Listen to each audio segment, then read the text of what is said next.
Video එකකින් TCMS app එක ඔයාගේ ෆෝන් එකට ඉන්ස්ටෝල් කරගන්නේ කොහොමද? ඒකෙන් ලැබෙන වාසි මොනවද කියන එක පැහැදිලි කරන්න බලාපොරොත්තු වෙනවා. අපි මුලින්ම TCMS app එක කොහොමද ෆෝන් එකට ඉන්ස්ටෝල් කරගන්නේ කියලා බලමු.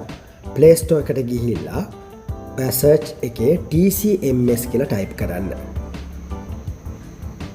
type කරාට පස්සේ ආට මේ TCMS app එක මගේ ෆෝන් එකේ ඉන්ස්ටෝල් කරලා තියෙන නිසා open තමයි තියෙන්නේ. ඔයගලන්ගේ ඉන්ස්ටෝල් download කරගෙන open කියන එක touch කරන්න.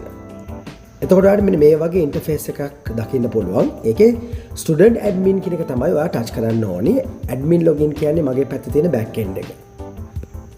ටච් කරාට පස්සේ ඔයාලට UI Academy ID එක ඉල්ලනවා. ඊට පස්සේ ස්ටුඩන්ට් ID එක ඉල්ලනවා. උපන්දිනේ ඉල්ලනවා. මම උදාහරණයක් වශයෙන් අපේ සනුලි දුවගේ විස්තර ටික දාන්නම්. UI Academy ID එක වෙන්නේ 190යි B simple B 1 AB simple 57යි F.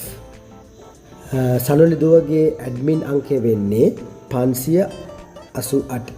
උපන්දිනය වෙන්නේ 2015 පළවෙනි මාසේ 30 වෙනිදා. ඊට පස්සේ login ක්ලික් කරන්න. මේ තියෙන්නේ සනුලි දුවගේ UI Academy TCMS profile එක. මේකදී ඔයාලට බලා ගන්න පුළුවන් එයාගේ profile photo එක, ඒ වගේම attendance, fees history, exams, online exam, ඒ වගේම homework, study material බලා ගන්න පුළුවන්. මම හැමෝටම ආරාධනා කරනවා TCMS app එක ඔයගොල්ලන්ගේ ෆෝන් එකට install කරගන්න කියලා.